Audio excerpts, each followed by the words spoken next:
વિરામ બાદ ફરી એક વખત આપનું સ્વાગત છે પ્રદેશ 24 ગુજરાતી પર।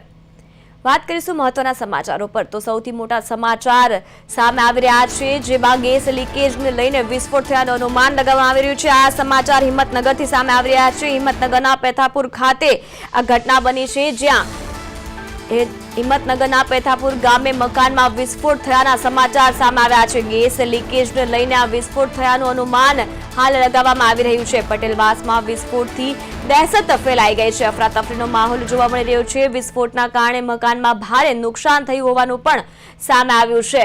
તો મહત્વના સમાચાર હિંમતનગરથી સામે આવ્યા છે। હિંમતનગર ગ્રામ્ય પોલીસ ઘટનાસ્થળે પહોંચી છે।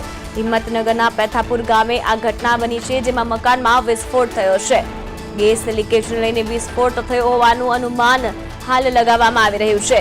પટેલવાસમાં વિસ્ફોટથી દહેશત ફેલાય છે।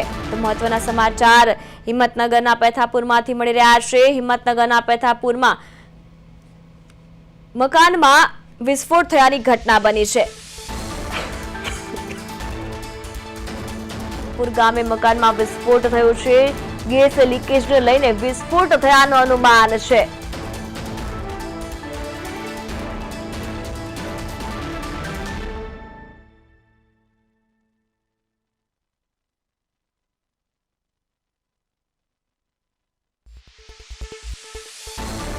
તો મહત્વના સમાચાર મળી રહ્યા છે હિંમતનગરમાંથી। હિંમતનગરના પેથાપુર ગામે મકાનમાં વિસ્ફોટ થયો છે। ગેસ લીકેજને લઈને વિસ્ફોટ થયાનું અનુમાન લગાવવામાં આવી રહ્યું છે।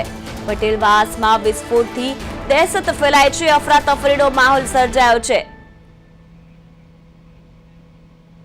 આપણી સાથે સંવાદદાતા ભરત પટેલ જોડાઈ ગયા છે વધુ વિગતો સાથે।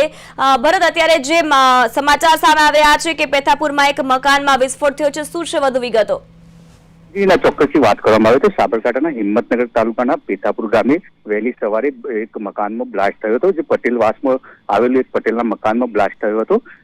અનુમાન લગાવી શકાય છે કે જે સ્થાનિક લોકો છે તેમના જણાવ્યા મુજબ ગેસ લીકેજ હોવાના કારણે બ્લાસ્ટ થયો હોય તેવું અનુમાન લગાવવામાં આવે છે।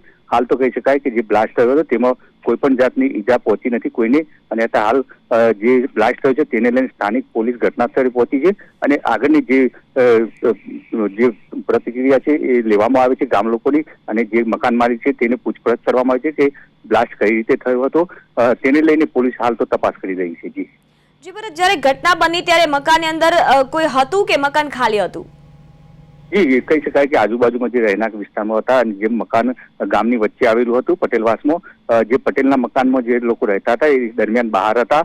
તે દરમિયાન આ બ્લાસ્ટ થયો હતો, પરંતુ કહી શકાય કે કોઈ પણ જાતની કોઈને ઈજા થઈ નથી, તે મોટી વાત છે। જી હિના, અત્યારે જે પોલીસનો કાફલો છે તે તપાસ કરી રહી છે કે કેમ? જી, ચોક્કસથી વાત કરવામાં કે જે રીતે દિલ્હીમાં જે ઘટના બની હતી તેને લઈને કોઈ ઘટના તો નથી, તે દિશામાં પણ હાલ તપાસ ચાલુ છે। જી, અત્યારે મકાનમાં બ્લાસ્ટ થયો છે તો આસપાસમાં કોઈ ઈજા થઈ હોય, આસપાસમાં કોઈ ઝપેટમાં આવ્યું એવું માહિતી ખરી?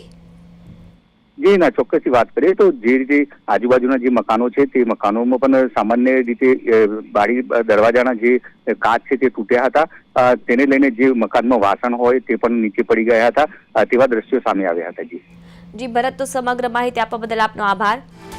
તો હિંમતનગરના પેથાપુરમાંથી મહત્વના સમાચાર સામે આવ્યા છે। મકાનમાં વિસ્ફોટ થયાનો મામલો સામે આવ્યો છે। ગેસ લીકેજના કારણે આ ઘટના સર્જાઈ છે। પટેલવાસમાં વિસ્ફોટથી દહેશત ફેલાઈ છે।